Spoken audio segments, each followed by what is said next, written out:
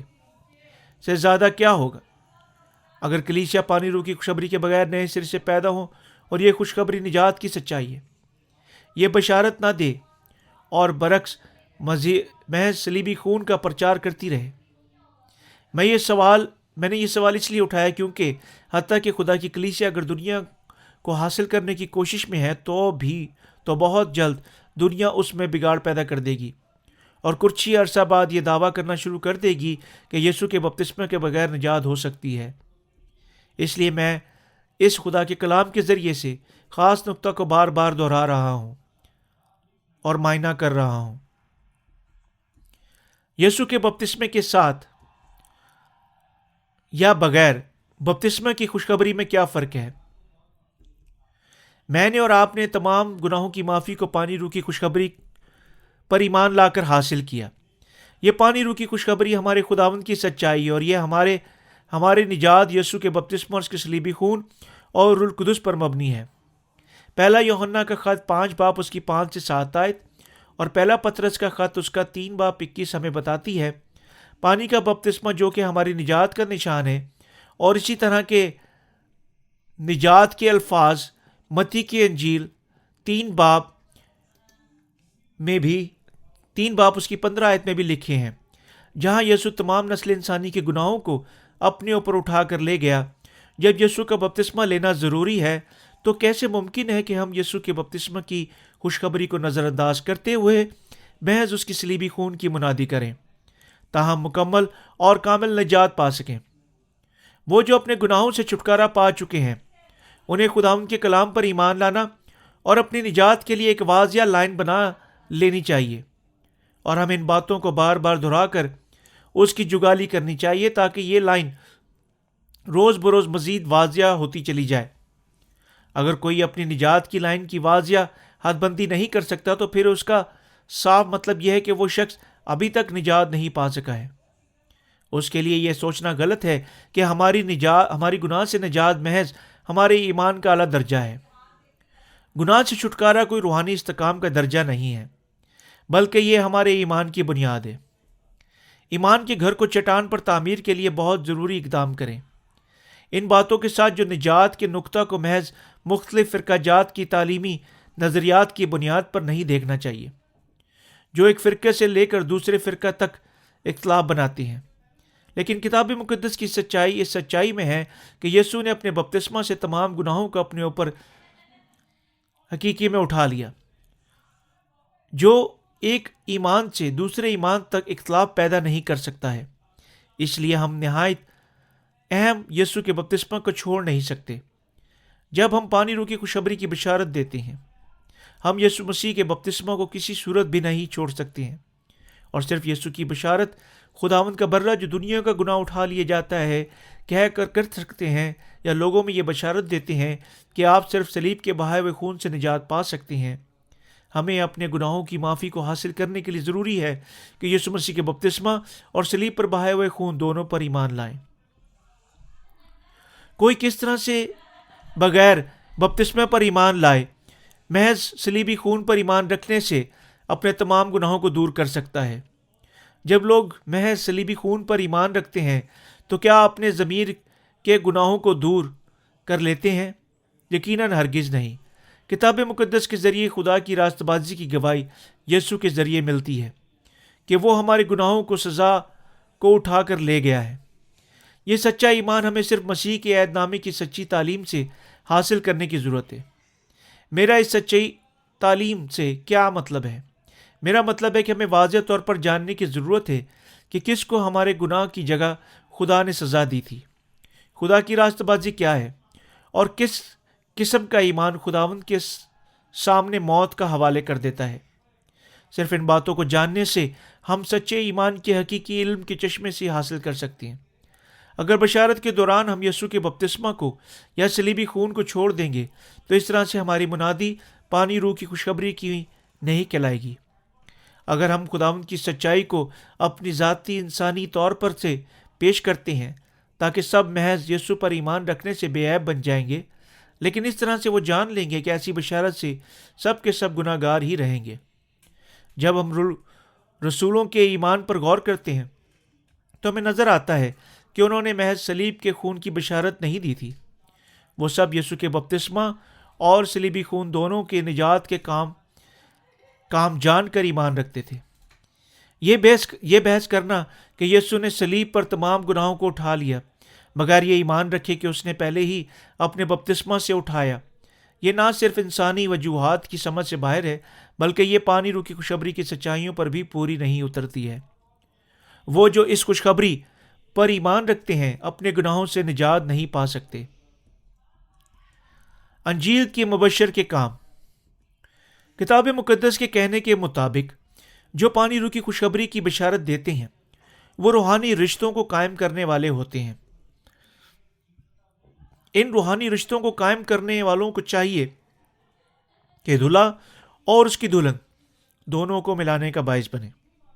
سب سے پہلے انہیں یہ کام کرنا چاہیے کہ گناہ گاروں کو بشارت دیں جو کچھ خداوند نے ان کے لیے کیا ہے۔ انہیں یہ تعلیم دینے کی ضرورت ہے کہ یسوع نے تمام گناہوں کو اپنے اوپر اٹھا لیا ہے اور ان تمام گناہوں کی سزا اس نے صلیب پر سہی ہے۔ ان کی آپس میں دوستی بنانے کی ضرورت ہے۔ آیا اس کی دلہن ان باتوں پر ایمان رکھتی ہے یا نہیں؟ اور جب دلہن اس حقائق پر ایمان لے آتی ہے تب رشتہ کرنے والوں کا کردار پوری طرح سے مکمل ہو جاتا ہے۔ اسے مکمل کرنے کے لیے یہ بہت ضروری ہے کہ رشتہ کرنے والے دلہن کو بتائیں کہ اس کا دلہا کون ہے اور ان کے لیے اس نے کیا کچھ کر رکھا ہے۔ پس جب دلہن ان تمام باتوں کو قبول کر لیتی ہے جو کچھ دولہے نے ان کے لیے کر رکھا ہے تب جا کر یہ مسیح کی دلہن کہلاتی ہے۔ وہ لوگ جو مسیح کی دلہن نہیں بنتے ہیں انہیں جان لینا چاہیے کہ وہ دولہے نے ان کو پانی روح کی خوشخبری کے وسیلہ سے قیمت چکا کر خرید لیا ہے۔ اس طرح سے دلہن کو اسے سمجھنے میں آسانی ہوگی۔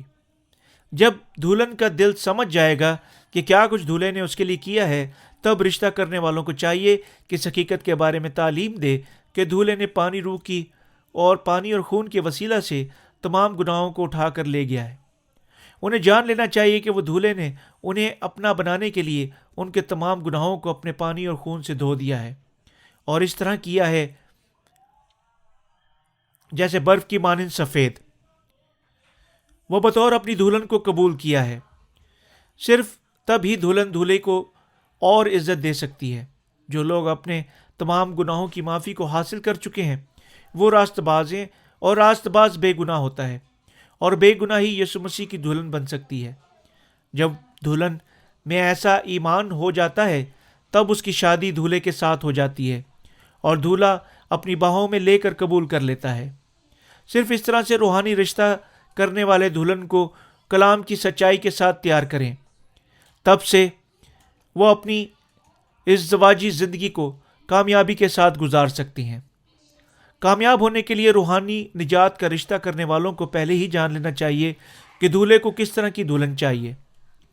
یسوع ہمارا دولہا ہے، جس میں گناہ نہیں، وہ پاک ہے۔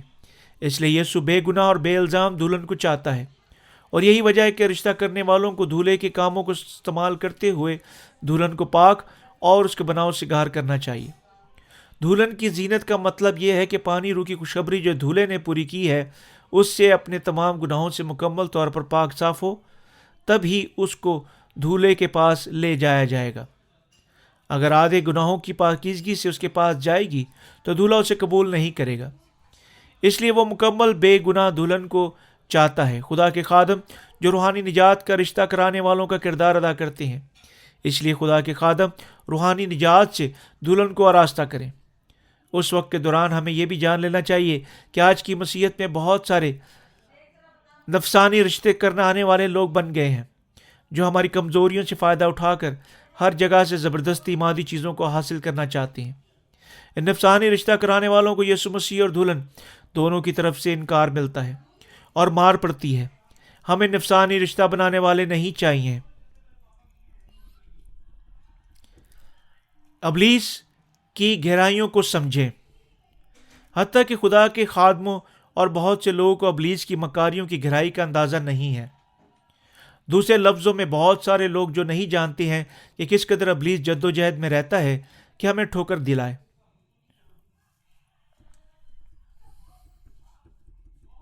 بہت سارے خدا کے خادمین اس بات کو جاننے سے قاصر ہیں کہ کس قدر پانی روح کی خوشخبری میں بگاڑ پیدا کر دیا گیا ہے، اور کس طرح اس نے دھوکہ دے کر ایمانداروں کو جھوٹی ایمان کی پیروی میں لگا دیا ہے، جس کے نتیجہ میں بہت سے ایمانداروں نے پانی اور روح کی سچی خوشخبری کی بجائے بگڑی ہوئی خوشخبری کو پایا اور خدا کی مرضی کے برخلاف ہو کر برباد ہو گئے ہیں۔ خدا ہمیں بتاتا ہے انجیل کی تعلیمات کی پیروی نہ کرنا بلکہ مضبوطی کے ساتھ پانی اور روح کی خوشخبری پر قائم رہنا اور اس کی بشارت دینا۔ جب میں پھر لوٹ آؤں گا تب میں تمہیں قوموں پر اختیار بخشوں گا۔ لیکن وہ جو انجیل کے ایمان سے دھوکہ کھا جائیں گے، خدا ہمیں بتاتا چاہتا ہے کہ وہ انہیں ایذا رسانی میں ڈالے گا اور انہیں دوبارہ تراشے گا۔ جب مسیح کی آمد کا وقت ہو جائے گا تب ہم دیکھیں گے کہ جو محض یسوع کے خون پر ایمان رکھتے اور بشارت دیتے تھے اپنے ایمان سے خدا کے دشمن ٹھہریں گے، اور ایسے لوگ اپنے ایمان کی شیخی کے باعث منہ کے بل گریں گے۔ جو ہمیشہ اپنے اونچے جذبات میں دوسروں کے ایمان میں فرق پیدا کرنے کے لیے پھرتے ہیں، لیکن خدا ان کے درمیان امتیاز کرتا ہے، اور جو پانی روح کی خوشخبری پر ایمان رکھتے ہیں انہیں ان سے جدا کرتا ہے۔ جو غالب آئے ہیں اسے قوموں پر اختیار دوں گا، اور وہ لوہے کے عصا سے کریں گے۔ جس طرح کے کمہار کے برتن چکنا چور ہو جاتے ہیں، چنانچہ میں نے بھی ایسا اختیار اپنے باپ سے پایا ہے کہ ان پر حکومت کرے۔ جب اس زمین پر خداوند کی آمد ثانی ہوگی تو بہت سے مسیح ہوں گے جو بغیر نئی پیدائش سے خداوند سے ملاقات کریں گے، کیونکہ انہوں نے پانی روح کی خوشخبری پر ایمان نہیں لایا تھا، اور وہ خداوند سے اپنے دل کے گناہوں کے ساتھ ملاقات کریں گے۔ لیکن وہ جنہوں نے اپنے گناہوں کی معافی پانی روح کی خوشخبری پر ایمان رکھتے ہوئے حاصل کی ہوگی، جس میں وہ نمایاں فرق کے ساتھ خداوند کی آمد ثانی میں بدل جائیں گے اور اس کے ساتھ بادشاہی کریں گے، جیسا کہ یہاں فرمایا گیا ہے کہ خداوند اور اس کے لوگوں کی قوت ایسی ہوگی جس طرح کے کمہار کے برتن چکنا چور ہو جاتے ہیں، خدا یقیناً اپنے مقدسین کو قوموں پر اختیار بخشے گا، وہ جو آخر تک پانی روح کی خوشخبری کے ایمان کی حفاظت کریں گے۔ خداوند ہمیں بتانا چاہتا ہے کہ یہ قوت ایسی قوت ہوگی جیسی خدا نے باپ سے حاصل کی ہے۔ ہمیں چاہیے اس وقت خداوند کی دی ہوئی اس قوت کے ساتھ یزیل جیسے جھوٹے نبیوں کے خلاف مقابلہ کریں اور ان پر غالب آئیں، جس سے ہم قوموں پر ہمیشہ تک بادشاہی کریں گے۔ سچائی کی شفاف نجات۔ گناہگاروں کو نجات دینے کے لیے ہمارا خداوند اس دنیا میں آیا اور یوحنا سے بپتسمہ لے کر بنی نوع انسان کے تمام گناہوں کو اپنے اوپر اٹھا لیے۔ کیونکہ خداوند نے ہمارے تمام گناہوں کو اٹھانے کے لیے بپتسمہ لے کر ہمارے گناہوں کو صلیب تک لے گیا اور جان دے دی اور مردوں میں سے جی اٹھا، اور یہ راست بازی کے کام اس نے ہمارے لیے کیے تھے، کیونکہ وہ مزید بنی نوع انسان کو اپنے گناہوں سے بچانے کے لیے جد و جہد اور مسلسل گناہ کرتے ہوئے نہیں دیکھ سکتا تھا۔ یہ پانی روح کی خوشخبری کی سچائی ہے جو ہمیں ہمارے گناہوں سے آزاد کرتی ہے، اور ہمارے خداوند ان سب کا نجات دہندہ بن جاتا ہے جو پانی روح کی خوشخبری پر ایمان تمام لاتے ہیں، کیونکہ خداوند یسوع کو یوحنا سے بپتسمہ لینا ضروری تھا۔ پہلا یوحنا کا خط اس کی 29 آیت، یوحنا کی انجیل پہلا باب اس کی 29 آیت، یوحنا کی انجیل 19 باب اس کی 30 آیت، جس کے کام کے نتیجہ میں ہمیں ثبوت ان حوالوں میں ملتا ہے۔ دیکھو، یہ خدا کا برہ جو دنیا کا گناہ اٹھا لیا جاتا ہے اب تمام ہوا۔ جو لوگ خدا کے کلام کے ذریعے اپنے احساس مجرم کر لیتے ہیں، وہ گناہوں کی معافی کو مضبوط ایمان کے ساتھ حاصل کر سکتے ہیں، کیونکہ وہ جانتے ہیں کہ یسوع اپنے بپتسمہ سے ان کے تمام گناہوں کو اٹھا کر لے گیا ہے۔ ہمیں سنجیدگی سے اپنے دلوں پر نگاہ کرنی چاہیے، اس لیے اگر ہم پانی اور روح کی خوشخبری پر ایمان نہیں رکھیں گے تو ہمارے گناہوں کی بندشوں کے باعث مسلسل ہمارے دلوں میں گناہ کی موجودگی قائم رہے گی۔ جب ہم قریب سے جا کر ایسے دلوں پر نگاہ کرتے ہیں تو وہ یسوع کے بپتسمہ کو رد کرتے ہوئے محض صلیب کے بہائے ہوئے خون پر ایمان رکھتے ہیں۔ تب ہم نے دیکھا کہ ان کے اپنے دلوں میں گناہ کی موجودگی رہتی ہے جس سے وہ انکار نہیں کر سکتے۔ ہمیں خاص طور پر یسوع کے بپتسمہ جو اس نے یوحنا اصطباغی سے لیا تھا اس پر پوری توجہ دینی چاہیے اور بھرپور مضبوطی کے ساتھ ایمان رکھنا چاہیے۔ اس طرح سے ہم خداوند کے کلام میں اپنے خیالات کے ذریعے سے نہ تو کچھ بڑھا سکتے ہیں اور نہ ہی گھٹا سکتے ہیں۔ جو پانی روح کی خوشخبری پر ایمان رکھتے ہیں ان سب کی جھوٹی اناجیل کا مقابلہ کرنا چاہیے جو ہمارے ایمان کو تباہ کرنا چاہتی ہیں۔ یسوع خود ہمیں بتاتا ہے، فریشتوں کے خمیر سے احتیاط کرو اور خبردار رہو۔ یہاں خمیر سے مراد ہرگز یہ نہیں کہ وہ کس قسم کی روٹی کا استعمال کرتے ہیں، بلکہ ان کی خوشخبری میں یسوع کا بپتسمہ نہیں ہوتا۔ اس لیے ہمیں اس سچائی کو ماننا اور ایمان لانا چاہیے کہ یسوع نے اپنے بپتسمہ کے ساتھ دنیا کے گناہوں کو اٹھا کر صلیب تک لے گیا اور اس طرح سے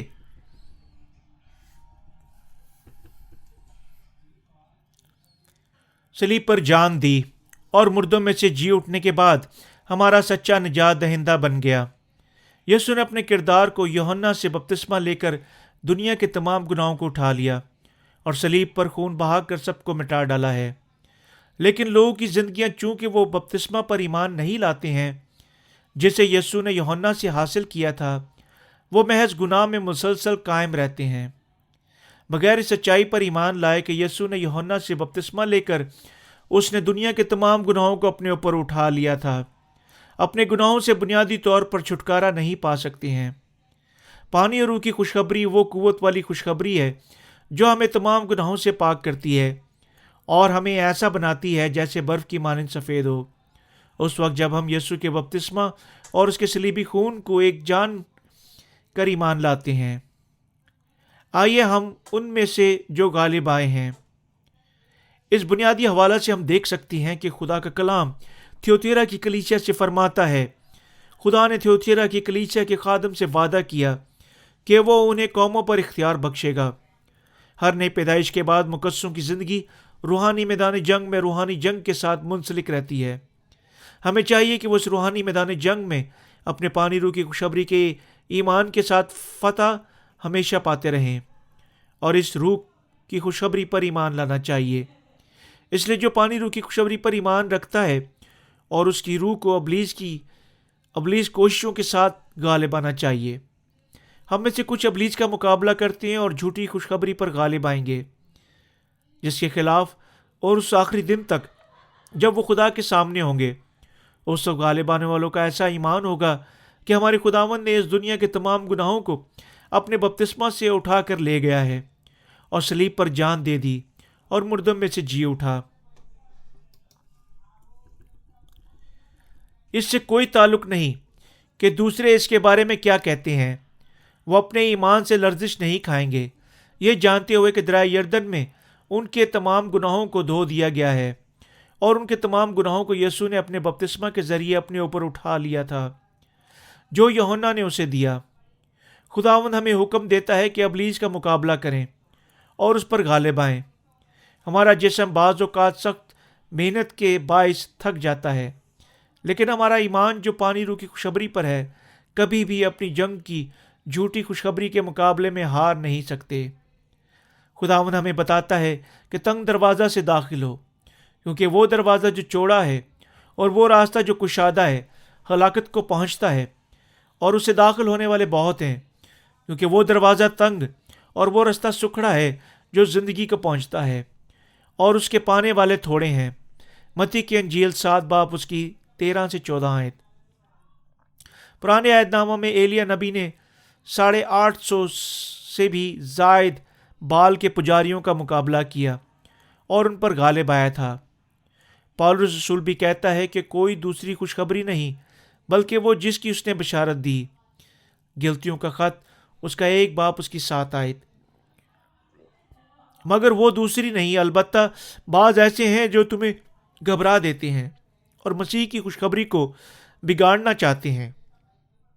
پالوس کی خوشخبری یسوع مسیح کے بپتسمے اور صلیب پر بہائے خون پر کے علاوہ کوئی دوسری نہیں تھی۔ حتیٰ کہ نئے سرے سے پیدا ہونے کے بعد بھی کمزوریاں ہوتی ہیں، پھر بھی ان کے دلوں میں گناہ نہیں ہے۔ ہمارے خداوند نے اپنے پانی روح کی خوشخبری کے وسیلہ سے ہمارے تمام گناہوں کو دھو ڈالا، اور ان تمام گناہوں کی سزا کے لیے اس نے اپنا قیمتی خون تک بہا دیا تھا۔ یسوع کا بپتسمہ اور اس کی صلیبی موت ان کے لیے جو ایمان لائیں ابدی گناہوں کو معافی کو دلاتی ہیں۔ جو نجات پا چکے ہیں انہیں خداوند نے اپنے ایمان کی حفاظت کرنے کی قوت بخشی تاکہ آخر تک مقابلہ کر کے غالب آ سکیں۔ آمین۔